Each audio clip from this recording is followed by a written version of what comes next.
Seja bem-vindo a mais um encontro com a palavra e bem-vindo a mais um estudo de João. No programa de hoje vamos continuar estudando o capítulo 11 do Evangelho de João. E para começar vamos ler os versículos 46 e 47. Diz assim: Mas alguns deles foram contar aos fariseus o que Jesus tinha feito. Então os chefes dos sacerdotes e os fariseus convocaram uma reunião do Sinédrio. O que estamos fazendo? Perguntaram eles. Aí está esse homem realizando muitos sinais miraculosos. Esse texto tem a ver com os versículos 30 e 31 do capítulo 20 de João. Ouça com atenção. Jesus realizou na presença dos seus discípulos muitos outros sinais miraculosos que não estão registrados neste livro. Mas estes foram escritos para que vocês creiam que Jesus é o Cristo, o Filho de Deus, e crendo, tenham vida em seu nome. O que João pretendia ao escrever este livro? Ele queria registrar os sinais e milagres de Jesus para nos convencer de que Jesus é o Cristo, o Filho de Deus, e para que, crendo, tenhamos vida eterna. No final do seu evangelho, João escreveu assim: Jesus fez também muitas outras coisas. Se cada uma delas fosse escrita, penso que nem mesmo no mundo inteiro haveria espaço suficiente para os livros que seriam escritos. E o que temos no capítulo 11 de João? Mais um sinal miraculoso de Jesus. Olha o que os fariseus disseram. Se o deixarmos, todos crerão nele, e então os romanos virão e tirarão tanto o nosso lugar, se referindo ao templo, como a nossa nação. Então um deles, chamado Caifás, que naquele ano era o sumo sacerdote, tomou a palavra e disse: Nada sabeis. Poxa, que belo jeito de começar uma discussão, não é mesmo? E ele continuou: Não percebeis que vos é melhor que morra um homem pelo povo e que não pereça toda a nação? Ouçam agora o comentário de João a esta palavra de Caifás, o sumo sacerdote. Ele não disse isso de si mesmo, mas sendo sumo sacerdote naquele ano, profetizou que Jesus morreria pela nação judaica, e não somente por aquela nação, mas também pelos filhos de Deus que estão espalhados para reuni-los num povo. E daquele dia em diante, resolveram tirar-lhe a vida. Por essa razão, Jesus não andava mais publicamente entre os judeus. Ao invés disso, retirou-se para uma região próxima do deserto, para um povoado chamado Efraim, onde ficou com os seus discípulos. Ao se aproximar a Páscoa judaica, muitos foram daquela região para Jerusalém, a fim de participarem das purificações cerimoniais antes da Páscoa. Continuavam procurando Jesus, e no templo perguntavam uns aos outros: O que vocês acham? Será que ele virá para a festa? Mas os chefes dos sacerdotes e os fariseus tinham ordenado que, se alguém soubesse onde Jesus estava, o denunciasse, para que o pudessem prender. Estamos diante de um fenômeno das Escrituras muito interessante. Um homem, a quem poderíamos considerar um incrédulo, o sumo sacerdote, líder da religião, que não devemos nos iludir, era extremamente hostil a Jesus. Mas o que percebemos ao final do capítulo é que a hostilidade se transformou em uma guerra declarada. A partir daí, qualquer um que soubesse o paradeiro de Jesus deveria denunciar, para que ele fosse preso. Já estamos chegando ao final do ministério público de Jesus. No capítulo 12, o seu ministério se encerrará, e a partir daí teremos o chamado último retiro de Jesus. Jesus iniciou o seu ministério com um retiro e o terminou com outro. Ele começou com o Sermão da Montanha, quando recrutou os apóstolos, e terminou com um retiro com os apóstolos, no qual proferiu o maior dos seus sermões. Mas, antes disso, o seu ministério público já tinha se encerrado. A hostilidade entre Jesus e os líderes religiosos atingiu seu apogeu.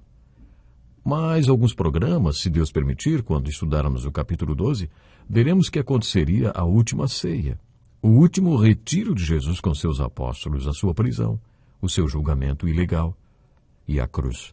Assim mesmo, não tendo chegado à metade deste evangelho, como já dissemos, já cobrimos os primeiros 33 anos da vida de Jesus. A outra metade será dedicada à sua última semana de vida. Temos aqui no final do ministério público de Jesus este fenômeno tão interessante. O sumo sacerdote estava fazendo uma observação muito prática. Os judeus, inclusive os líderes religiosos, é claro, tinham que conviver com os romanos, sob os calcanhares de Roma. Roma, de certo modo, temia uma rebelião ou insurreição dos judeus, como tantas que a história já tinha registrado. A história dos hebreus justificava esse temor, por isso as autoridades religiosas temiam que Jesus pudesse levantar algum tumulto. Se ele continuasse operando aqueles milagres e sinais, todos creriam nele, e aí Roma poderia querer controlar o templo e a nação. Por isso Caifás disse: não percebeis que vos é melhor que morra um homem pelo povo e que não pereça toda a nação? O que ele quis dizer com isso? Vamos entregar esse Jesus aos romanos, incitando-os a matá-lo. Se não fizermos isto, vamos perder nosso templo e a nossa nação. Foi isso que ele quis dizer, mas João acrescentou seu próprio comentário. Ele disse que o velho Caifás não sabia o que estava falando, mas aquilo foi uma profecia. Mas aquela profecia envolvia mais do que a morte de Jesus, o templo e a nação como existem hoje. Jesus ia morrer não apenas pela nação, mas também para que todos os filhos de Deus espalhados pelo mundo fossem feitos um. Essa é a grande verdade do capítulo 11 de João, que coincide com o versículo 16 do capítulo 3 desse evangelho. Não percebeis que vos é melhor que morra um homem pelo povo e que não pereça toda a nação? Foi por isso que Jesus veio ao mundo. Mais uma vez, esse é o tema do Evangelho de João, conforme lemos no capítulo 20, versículos 30 e 31. Há tantas outras coisas que poderíamos dizer a respeito desse capítulo, mas, resumindo, quem é Jesus nesse capítulo? Ele é a vida e a vitória sobre a morte. O que é fé? Fé é crer e viver em Cristo mesmo diante da morte. Fé é rolar a pedra da incredulidade para poder crer e assim ver a glória de Deus através de milagres na sua vida. Fé é se despir das roupas velhas de morte depois de crer e ser libertado. Tirem as faixas dele e deixem-no ir. É uma grande ilustração de fé isso aí. Aqueles judeus que foram visitar Maria creram porque viram na vida dela uma estrada para Deus. Viram a reação e a resposta dela diante da provação da doença e da morte. Existem outras respostas muito bonitas nesse capítulo para a pergunta: o que é a fé? E o que é vida? Vida é se tornar parte do que é permanente. É saber que você nunca vai morrer. Pense sobre o significado da palavra ressurreição. Em toda a Bíblia, do Gênesis ao Apocalipse, é enfatizado que somos criaturas feitas para viver em duas dimensões e não em uma. Fomos criados para viver na terra e criados para viver no céu, no estado eterno.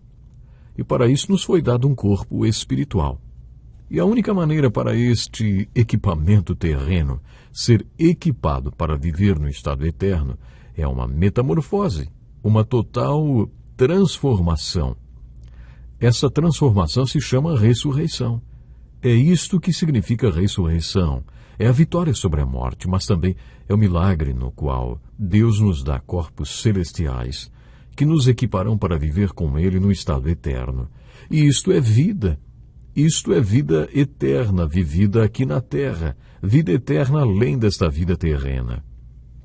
Este é o tipo de vida para a qual Deus nos criou, para a qual Ele nos salvou. E o milagre da ressurreição tornará tudo isto realidade para nós. Para mim, esta é uma das maiores respostas neste Evangelho e em toda a palavra de Deus. Para a pergunta: o que é vida? Nós apenas começamos a conhecer mais de perto a última semana de Jesus aqui na Terra. Temos muito para aprender. Mas eu quero voltar atrás um pouquinho e lembrar a você qual é a nossa responsabilidade como seguidores do Senhor Jesus Cristo. Lembram que já falamos sobre o capítulo 40 de Isaías, onde encontramos um sermão muito importante. Esse sermão foi tão importante que João Batista, o maior pregador já nascido de mulher, de acordo com o próprio Jesus, também pregou. Não é lindo a gente ver como o Espírito Santo trabalha? Todos nós que pregamos a palavra de Deus o fazemos através do Espírito Santo. Isso é algo preciosíssimo. É interessante observar como o maior profeta já nascido de mulher, João Batista, fez isso. Ele pregou um sermão que Isaías tinha pregado. Lucas relata isso no capítulo 3. O sermão de Isaías, que João Batista também pregou, é o sermão do caminho de Deus. Isaías foi o príncipe dos profetas, e este foi um sermão muito importante. Quando uma estrada é construída, são necessários 4 processos: nivelar os montes, preencher os vales, endireitar os caminhos tortos e aplanar os terrenos acidentados. Depois que isso é feito, está aberta a estrada. Quando um rei ia viajar para uma vila distante, os servos construíam uma estrada pela qual ele pudesse viajar. E essa estrada era chamada de a Estrada do Rei. Assim eles nivelavam os montes, preenchiam os vales, endireitavam os caminhos tortos e aplanavam o terreno acidentado. Só então o rei viajava por aquela estrada. Olha, Isaías usou muito bem essa ilustração e diz que Deus, o Rei dos Reis e Senhor dos Senhores, viria em uma viagem para o nosso mundo. E para esta viagem seria necessário um caminho perfeito: a vida do Messias. Na vida do Messias, os montes seriam nivelados. Ele tem a humildade perfeita. Os vales seriam preenchidos. Ele é 100% cheio do Espírito Santo o tempo todo. Os caminhos tortos seriam endireitados, e a sua reação diante das dificuldades e acidentes da vida seria um exemplo para os homens. Depois desses 4 processos, o próprio Deus viria ao mundo nessa estrada, que é a vida do seu Filho, e toda a carne veria a salvação de Deus através da vida do Filho de Deus, Jesus. Quando acabou o tempo de Jesus nesse mundo, conforme vemos relatado nos capítulos 17 e 20 de João, Jesus disse: assim como me enviaste ao mundo, eu os enviei ao mundo. Se a vida de Jesus foi uma estrada para Deus, nossa vida também deve ser uma estrada para Deus. Somos chamados para conduzir outros a Deus. Pense nisso. Até o próximo programa. Deus lhe abençoe. Prezado ouvinte, coloque em prática o que você ouviu aqui. Sem dúvida, sua vida será grandemente abençoada. Este é um estudo escrito pelo Dr. Dick Woodward, na voz do pastor Edson Bruno. Até o nosso próximo encontro com a palavra.